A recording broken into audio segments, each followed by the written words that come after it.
Good evening and welcome to The Prepared Mind. Tonight's beverage is a Jack and Coke. And when I consider SHTF and the end of the world, I like to sit down with a bottle of Jack and just get sauced. Wouldn't that be great if they did commercials like that? They were a little bit more realistic about it. You just had a hard day with your boss, but instead of kicking his ass, you've decided to get sloshed, and we're there with you. Anyways, tonight's video is called SHTF, Bug Out or Bunker In and Fight to the Death. I've thought about this video a lot, and I've been putting it off and putting it off and putting it off because I didn't feel like I had enough information to put a video out there. Now I do. I've read books, I've watched videos, and I've interviewed several people, several preppers who have different ideas about what's important. I know how I'm going to operate, and I'm not going to talk about how I'm going to operate. But I'm going to talk about lots of different ideas, and if someone wants, they can guess what I'm up to. But I'm not going to tell you.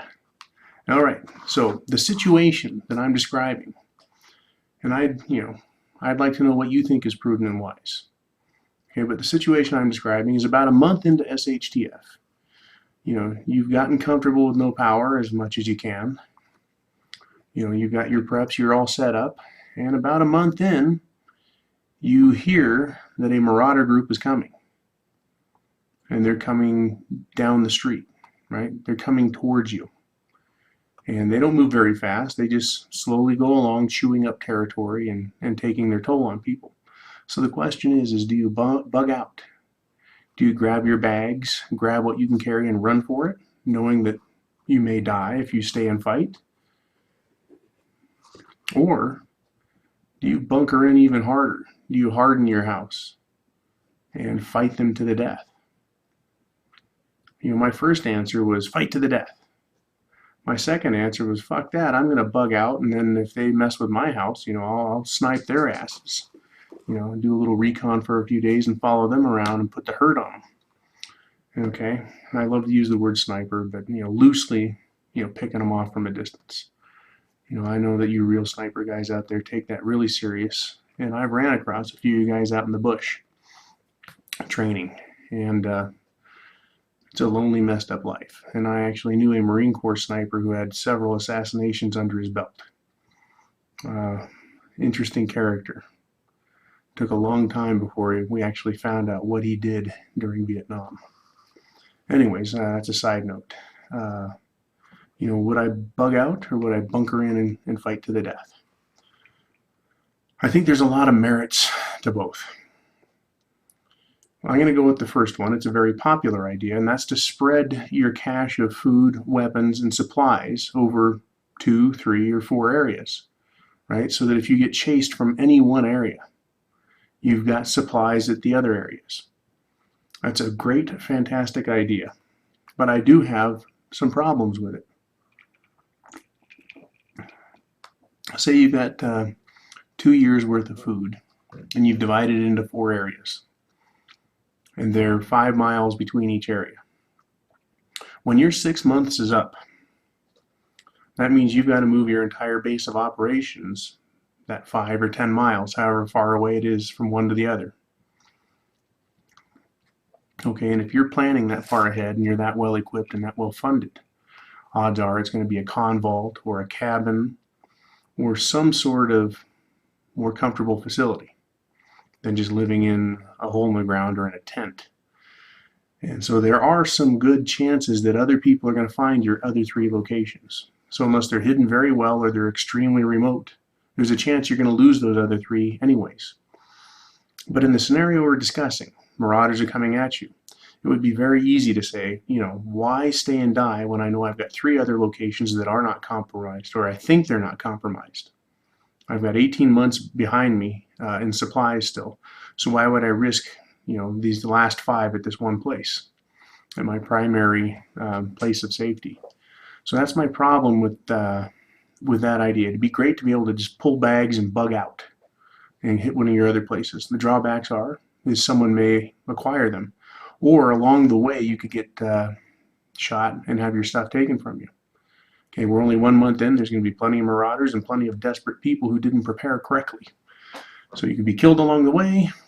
And the other problem I have with that is, and this is for bugging out for anybody, no matter what your situation is. If you have children, they don't like to do forced marches, 5, 10, or 15 miles, especially while being shot at or stalked. Women, again, some women are tough.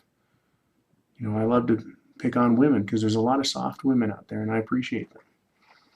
But they may not be up for a 10-mile hike while getting shot at. Okay, they may want to stay bunkered in. How about the elderly, those with handicaps or other infirmities? They're going to have a little bit of trouble bugging out and getting to other locations after a month. Okay, so that's what I feel about this, separating your stuff out. You risk losing it. So while it would be easy to bug out and just avoid the conflict altogether, you face other risks doing that. So the other solution is to bunker in. What do you face in a bunker in situation? You're going to make it your last stand, right? I've got all of my supplies right here. I didn't want to take a chance spreading myself thin. I didn't want to take a chance on losing it or having to move or having to hike 5 miles and carry 6 months of food back over the course of a couple of weeks, back and forth, because your primary place you like the best. And that's why you chose it as your primary place. And every 6 months, you got to start bringing supplies back from your other locations.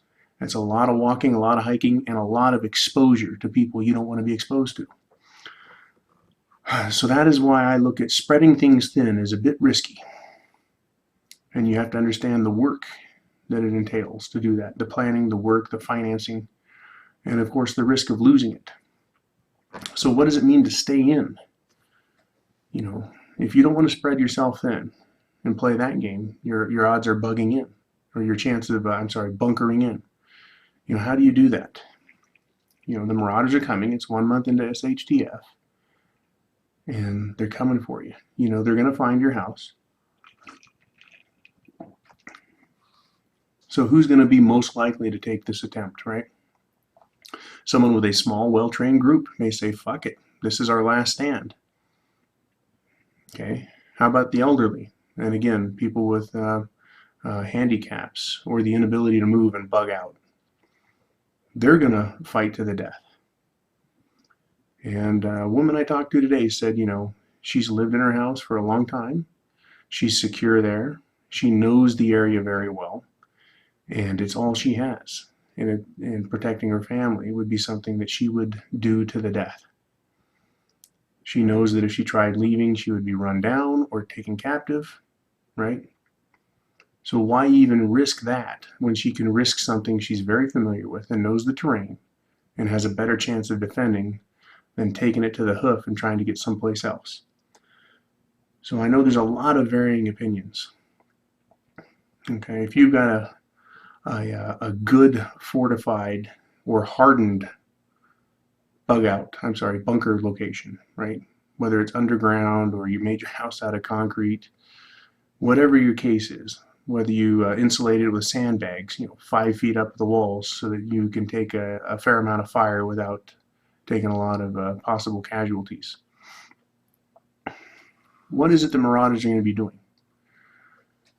After a month, they're going to be looking for easy targets, and they'll probably address the hard targets. I'd like to ask you to remember your history of warfare, in particular siege history. Fortified cities used to have big walls anywhere from 5 to 15 or 25 feet thick, and they could withstand a siege from an army that had trebuchets and catapults, and that would run sappers underground and try and blow the walls out from under the city so they could enter it. But the trick with the siege was outliving your opponent. Right? You couldn't do a whole lot from the walls of your castle because your enemy would bring bigger gun and trebuchets and they could fire on you from a greater distance, hopefully they thought, than you could address them with your weapons. So the siege would take place, and it became in a lot of cases a waiting game. And that's, of course, when the sappers would buy their time. Say they had enough food for a 2-month or a 3-month or a 6-month siege. They would try and dig out and get under those walls. and blow them out from under them and then rush the city. But the siege is the important part of this. If it's shit, it's the fan, and there's a group of marauders, and they're coming at you, and you know they're coming, and you bunker yourself in and set up all your defenses. You ensure that you have plenty of water stored, is the maximum amount. You have your food, and you have your ammunition and your weapons all ready. You know, how long can the marauders stand there and fight you before they run out of food and water and ammunition?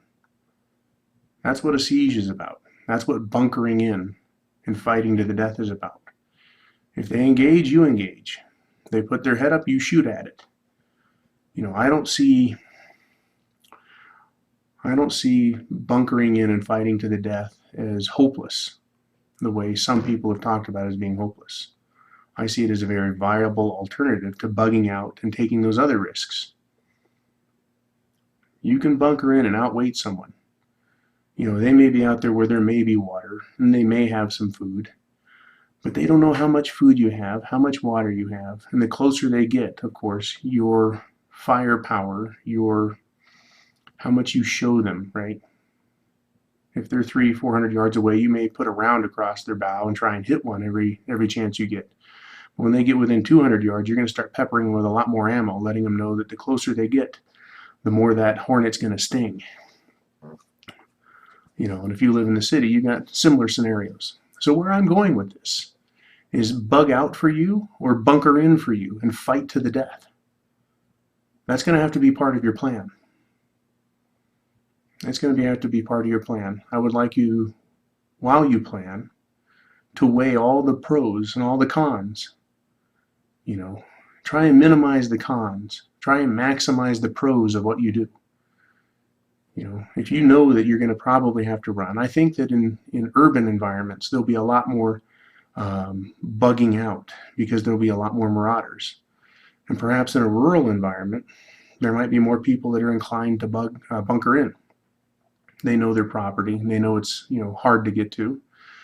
And it's probably going to be, being rural, different than the marauders who may be coming from a nearby city. They won't know the environment, and they'll be able to operate in a guerrilla fashion and destroy them through attrition or just outliving them in a siege, right? If I was a marauder and I was taking a house every mile down the road, and it was relatively easy pickings, and I got to a bunkered estate, an armored estate, a fortified estate that I was taking fire from, I would probably, like any good, what would we call this, fucking carrion, like any good predator, I would take the easy pickings first. So in SHTF, bunkering in and fighting to the death, I don't think is a bad move. I just think if you plan on doing it, understand what a siege is and how they operate. Don't think that standing behind a 2x6 wall that has a sheetrock on the inside and plywood on the outside is having protection from fire. That is not cover. You know, that's barely concealment if you're peeking out from behind that. You know, learn how to harden your house if it's not already a hardened style operation. You know, understand avenues of approach. You can get a lot of field manuals from the Marine Corps, from the Army about avenues of approach, how to cover them, and learn your combat if you're not going to bug out and just run for it. People that bug out and they can run and stay on the move, you know, they don't have to worry about that quite as much as the people who bunker in. So that's my advice with regard to bunkering in. As for bugging out, if you know the environment and you feel comfortable spreading your supplies then, and they're well hidden, well cached, you know, whether they be guns and bullets, or whether they be bandages and food, right? Whatever you have out there, be sure it's safe. And there's a third option I want to talk about here. And this may be a little bit for the more advanced people, maybe men and women with military experience. Say you know the marauders are coming after a month. Would you consider a bluff, a fake, a feint? Would you bug out and appear to have left your place and abandon it, only to circle back around and pick them off and put them in the situation you were in, right? Feeling comfortable and safe. Having hidden a lot of your food away. Hopefully people have hiding places for a lot of stuff they have to make it difficult for the casual marauder or the casual scavenger, if they were to fall upon it, to carry it away. Anyways, would you feel comfortable in bugging out and then turning around a day later and coming in and picking them off one at a time, and then returning yourself to your original or primary place of safety?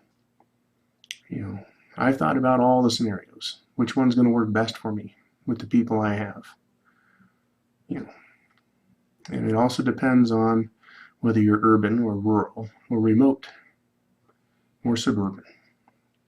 A lot of this depends on what you've got. If you live down in the swamps, can you bug out?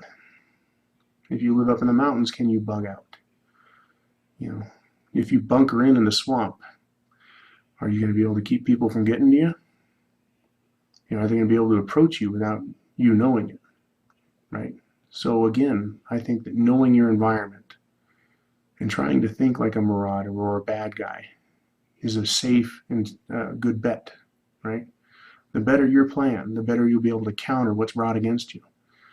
And by God, if you decide that bunkering in is your thing, do your very best to be able to address them and to live out a short siege with them. Remember, they need food and they need supplies, and they won't have supply trains. So, you may be able to wait them out in a siege situation.